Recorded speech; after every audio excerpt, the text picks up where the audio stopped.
Welcome children to Saint Claret English Medium School, Narsanapeta. Good morning children. How are बच्चों, आप सब कैसे हो? मैं भगवान से हमेशा प्रार्थना करती हूँ कि आप सब स्वस्थ और कुशल रहें बच्चों। तो आपकी कक्षाएं कैसे चल रही है? आप इन कक्षाओं से बहुत सारे विषय सीख रहे हो ना बच्चों? आपको अच्छा ज्ञान प्राप्त हो रहा है। टीचर हर एक शिक्षिका और शिक्षक आपको अच्छी तरह से ज्ञान देने की कोशिश कर रहे हैं। आप अच्छी तरह से सभी विषयों को सीखिए, अच्छा ज्ञान प्राप्त कीजिए और आपको जो गृह कार्य यानी होमवर्क जो दिया जा रहा है उसको ठीक तरह से पूरा करिए।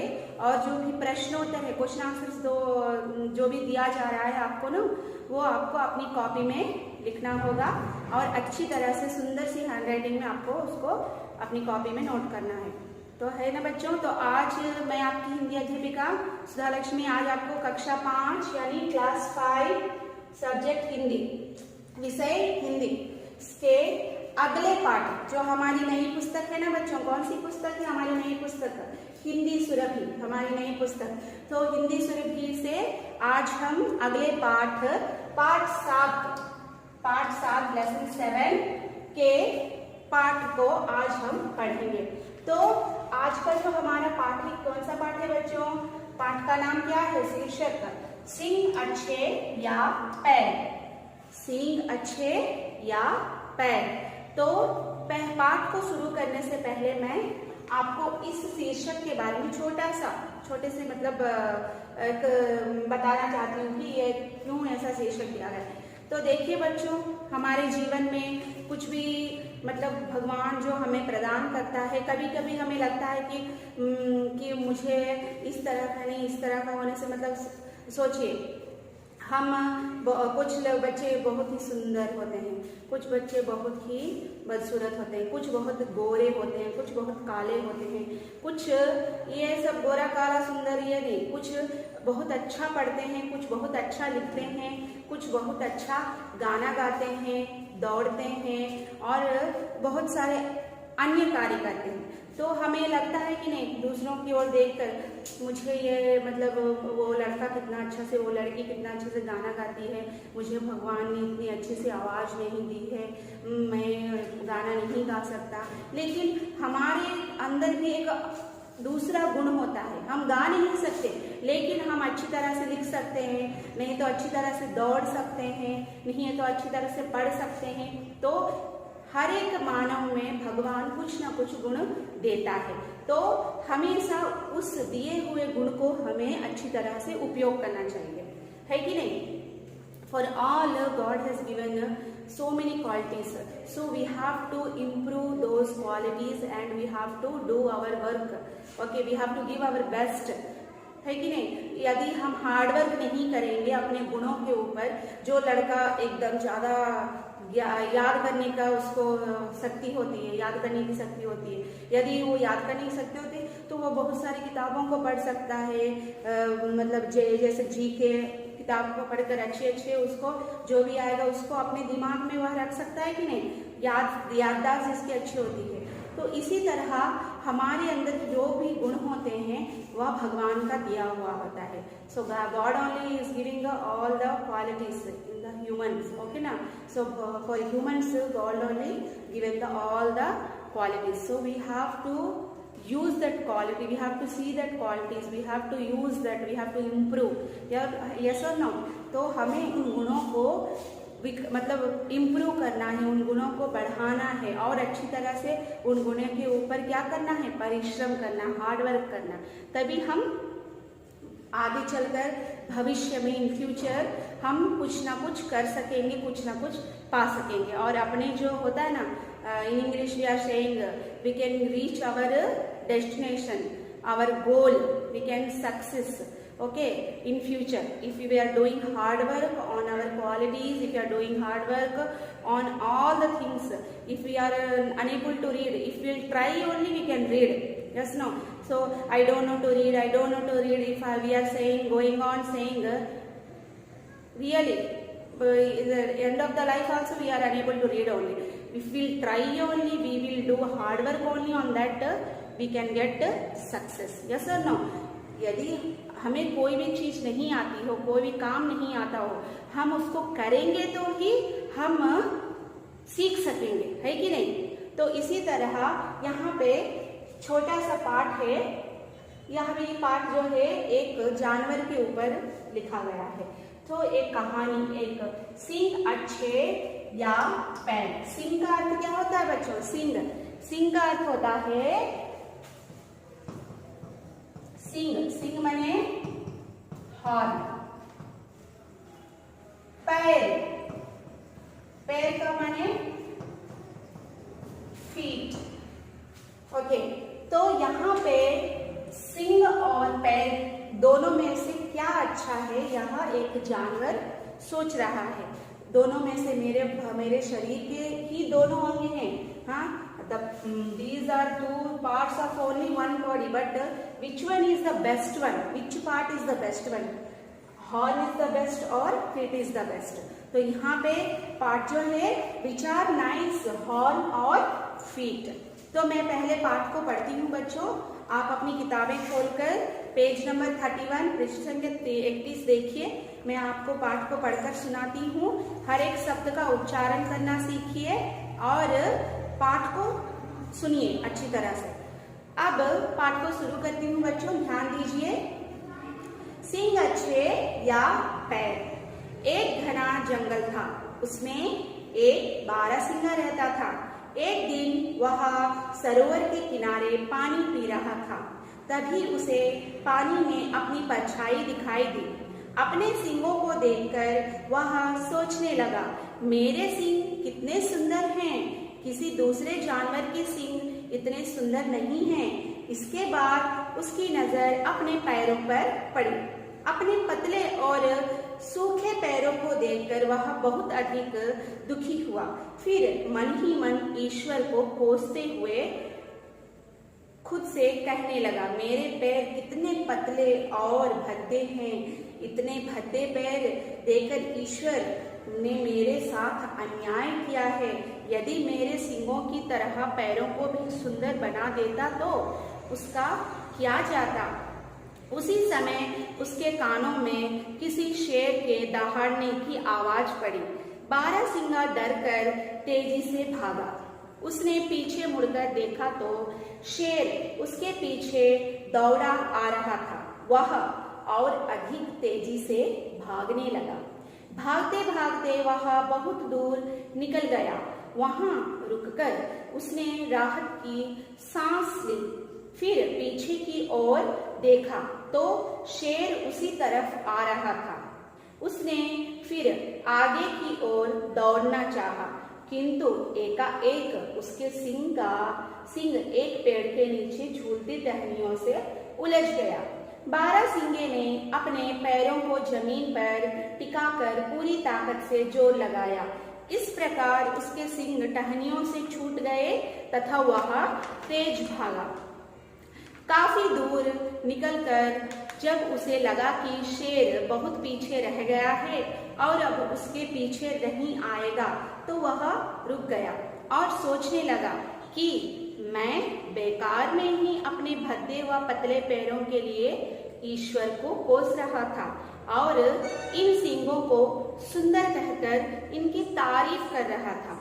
अगर ये पैर साथ न देते तो आज सींग मेरी मृत्यु का कारण बन जाते। मैं अपने पैरों के लिए ईश्वर का आभार प्रकट करता हूँ। तो यह है पाठ बच्चों, पूरा पाठ यह है। तो यहाँ पे देखिए, इस पाठ के अगले ओर की हम चलते हैं। मैं पाठ के पहले अनुच्छेद को पढ़ूंगी, उसके बाद मैं उस अनुच्छेद का भावार्थ आपको अर्थ समझाऊंगी। उसके बाद धीरे धीरे हम हर एक अनुच्छेद को पढ़ते जाएंगे और उसका अर्थ समझने का कोशिश करेंगे। मैं आपको समझाऊंगी, नए शब्दों को बताऊंगी, नए शब्दों के जो भी अंग्रेजी अर्थ हैं, इंग्लिश मीनिंग्स हैं और जो भी व्याकरण भेद है शब्द का, उसको भी मैं आपको स्पष्ट कराऊंगी बच्चों।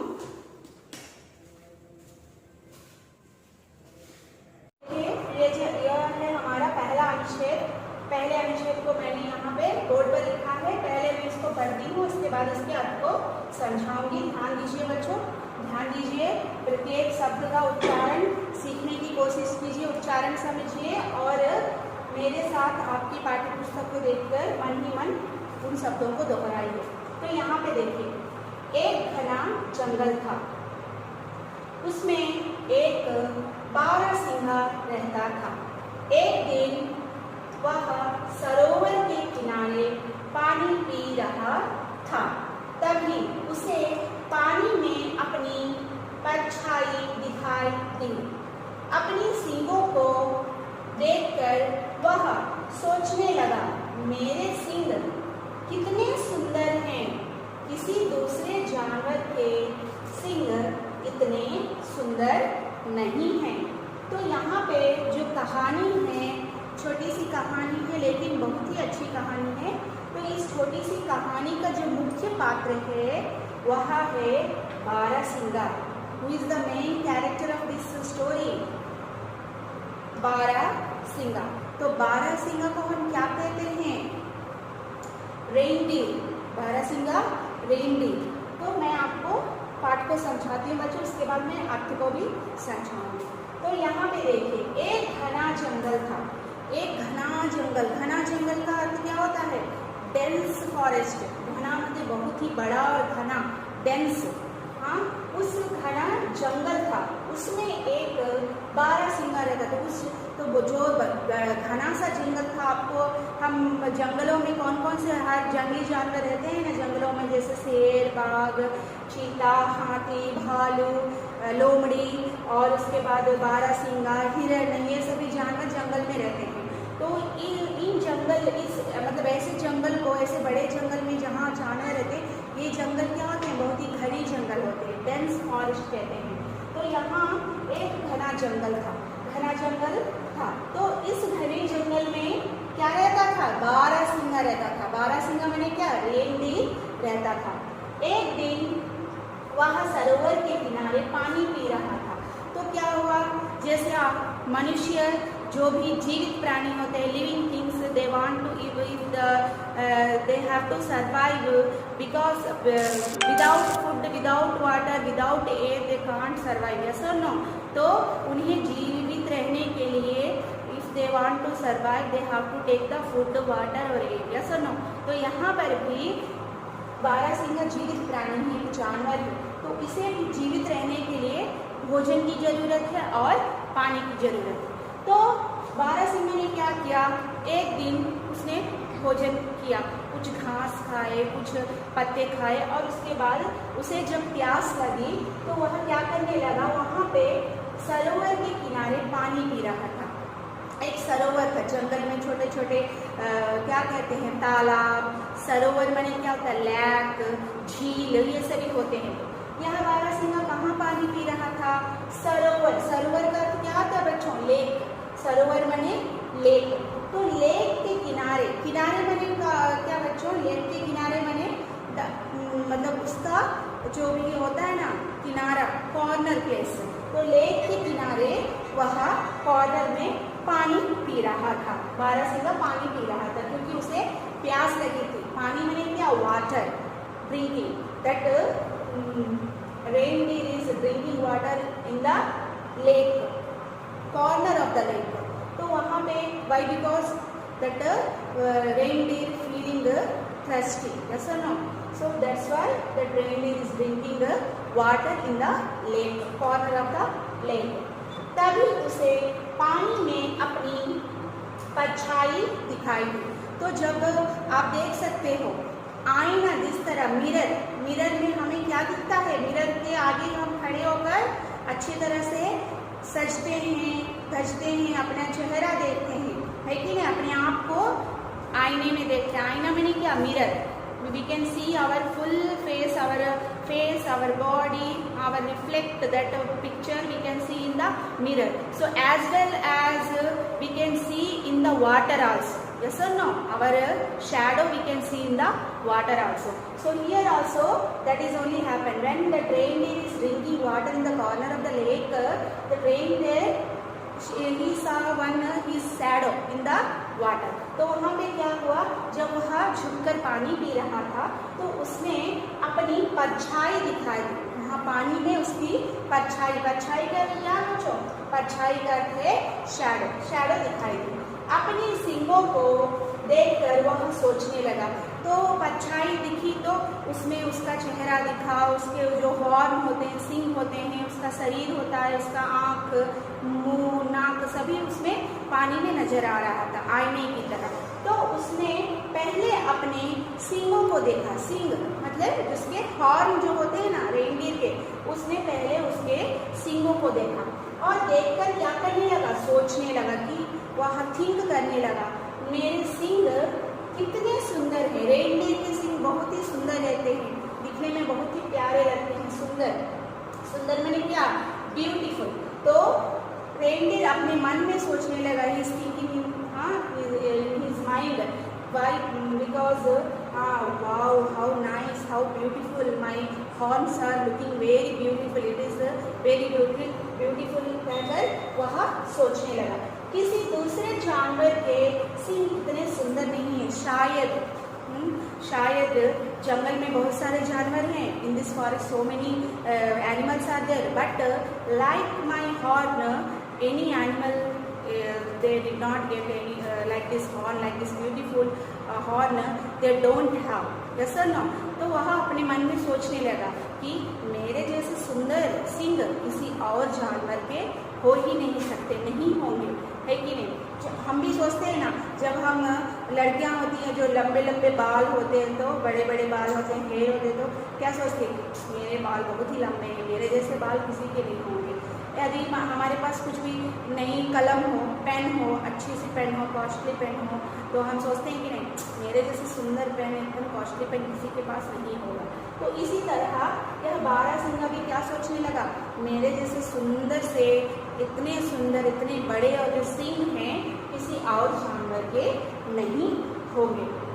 तो यहाँ पे देखिए बच्चों, यह जो पाठ है, इस पाठ में आए कुछ शब्दों के अर्थ में आपको अभी दूंगी, जैसे घना जंगल और बारहसिंगा और सरोवर, किनारा, पानी, परछाई, और यहाँ पे क्या है, सोचना, ओके, सुंदर, जानवर। तो इन सभी के शब्दों का अर्थ भी बताऊंगी बच्चों। तो आपको यहाँ अनुच्छेद समझ में आया ना। तो यहाँ इस अनुच्छेद में क्या हुआ, एक घने जंगल में बारहसिंगा रहता था, उसे एक दिन प्यास लगी और वह क्या करने लगा, पास के एक सरोवर के किनारे जाकर पानी पीने लगा। पानी पीते वक्त उसे उस पानी में अपनी परछाई दिखाई दी। आप भी देख सकते हो घर में, यदि आप कोई भी बकेट होगा या बाल्टी होगी या कोई भी टब होगा, उसमें पानी भरा रहेगा, यदि आप झुककर देखोगे तो आपका चेहरा नजर आएगा। तो इसी तरह बारहसिंगे को भी उसका चेहरा, उसका शरीर नजर आया और चेहरा देखने के बाद उसका जो दृष्टि है, उसकी जो नज़र है, आई साइट है, किस पर गई, उसके सींगों पर गई और उसके सींग को देखकर वह बहुत ही प्रसन्न हुआ। He is feeling very happy, that reindeer is feeling very happy. Why, because he that reindeer's horns are very beautiful. तो वह मन ही मन सोचने लगा कि मेरे कितने सुंदर सींग हैं, शायद ऐसे सींग किसी और जानवर के होंगे ही नहीं।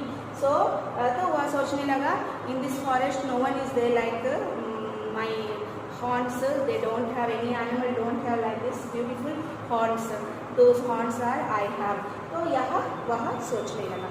तो बच्चों अगले पाठ में हम अगले अनुच्छेद को पढ़ेंगे। धन्यवाद बच्चों।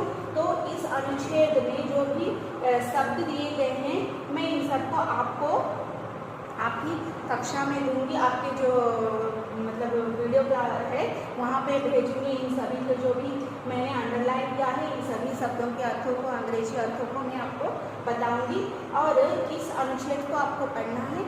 इससे संबंधित कुछ कार्य मैं आपको दूंगी होमवर्क के रूप में, आप इसे करिए। धन्यवाद बच्चों, खुश रहें।